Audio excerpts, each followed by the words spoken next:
Okay, for this one, I am just going to show you this thing in action. Basically, I'll run it through a cycle. What I'm going to do is I am cleaning this knife, and you can see down inside there's quite a bit of grit and nastiness. I've already cleaned one of these this way, so I know it works, but I just figured I'd show it in a video as to, you know, it cleaning something and what the process is. I have folded it up like this with the blades up so that it fits inside the basket. I also have the smaller pieces I dropped somewhere. They must have fallen out of here, so I'm going to have to find those. But anyways, this piece is in here. What I did is I filled this with extremely hot tap water, as hot as I could get it, and then I put some dish soap in here. It is recommended in the instructions that you can do that for enhanced cleaning. You can put just regular water in there. I haven't put regular water in. I figured I'd put detergent in with the other one, and I'm going to do it again with this one. I have the clock set to 480. You can change this setting from 90 on up to 480. It's 480, I believe, seconds. And I filled this up just below the max line on the stainless steel tank inside here. There's a max line. I only fill it up just before it, just so that when this goes in there and it pushes the water up, displaces the water, it will not go over the full mark. And what I'll do is I'll wind up getting some bubbles here and things like that, but that's not a big deal. I can just wipe those down into the bucket. It doesn't matter. There's a rubber ring around the stainless bucket here that prevents water from going into the machine itself, and I haven't had any problems. I've used it a couple times.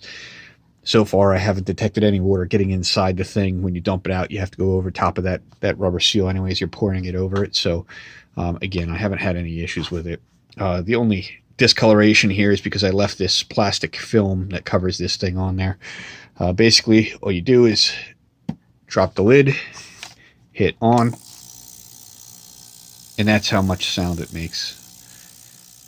It's actually quite quiet. I'm not going to have you sit through the entire thing. What I'll do is I'll stop this here, and then I'll pick it back up when it's done, and I'll just rinse the knife off in clean tap water, and then I'll run it back through the microscope. I'm going to run a pre-cleaning thing through the microscope on the beginning of this video so you can see it dirty, then see it going through this cycle, and then you'll see the last part of it where it's actually clean. It works quite well for cleaning stuff like this. My next attempt is going to be at a printer head that is gummed up and doesn't print right.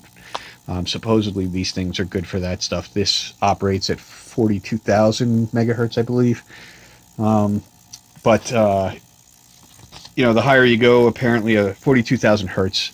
But the higher you go, supposedly the better cleaning it is, but you're also paying a lot more for it. This one here, I don't remember the size offhand, 750 milliliter, 1.3 pints. That's a little bit bigger than some of the other ones that I've seen on Amazon. There are bigger ones than that.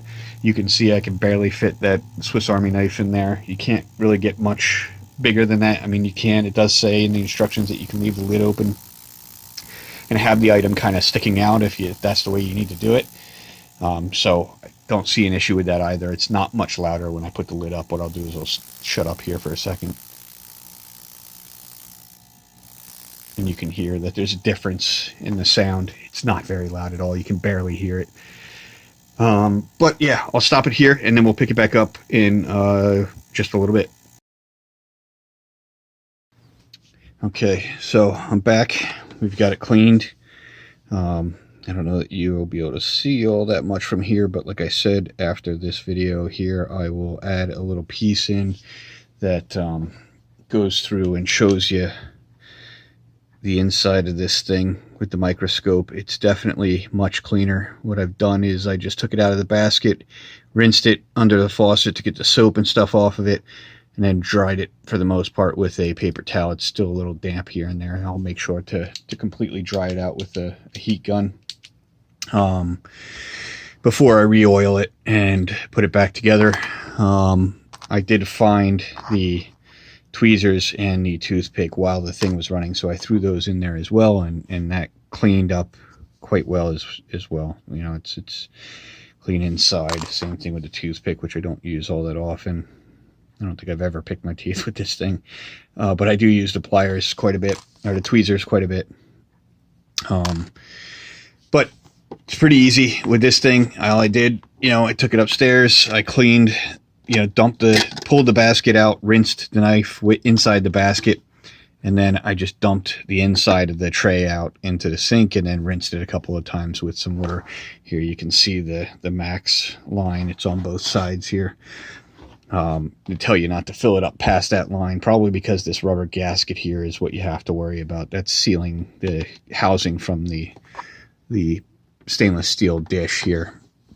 But rinse it out, dry it off, it's good to go.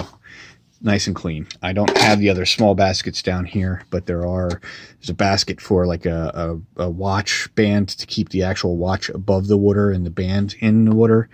And then there was another piece, I forget what it is, some kind of stand or something. Another stand that came with this thing. It works great. I have no issues with it. That's one time, $4.80.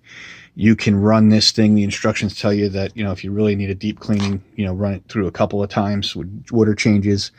It really only needs one time on that high setting, that long setting, and it's clear. It's clean. All that grit and stuff that was down inside there, it's gone. So it works great for knives, and it would work great for any knife, I would imagine. But plenty of uses for this thing around the house. Jewelry, like I said, the toner cartridge I'm going to try, and we'll see what happens. Maybe I'll update the review after I run that and see, you know, if that makes any difference. Hoping it does. That would be great, because this is probably the second or third printer I've had this problem with, and it's really a pain in the ass. But there are just a ton of things. I could sit here listing it all day, but I'm sure you can think of some things that you'd like to get cleaned in there. And you know, it's a decent sized basket. I put the measurements in the photos. You can fit quite a bit in there. It's small, you know, in shape, so you can easily just store it away, and it doesn't take up all that much space. And that's it. I'll add the video after this, and we're done. Thank you.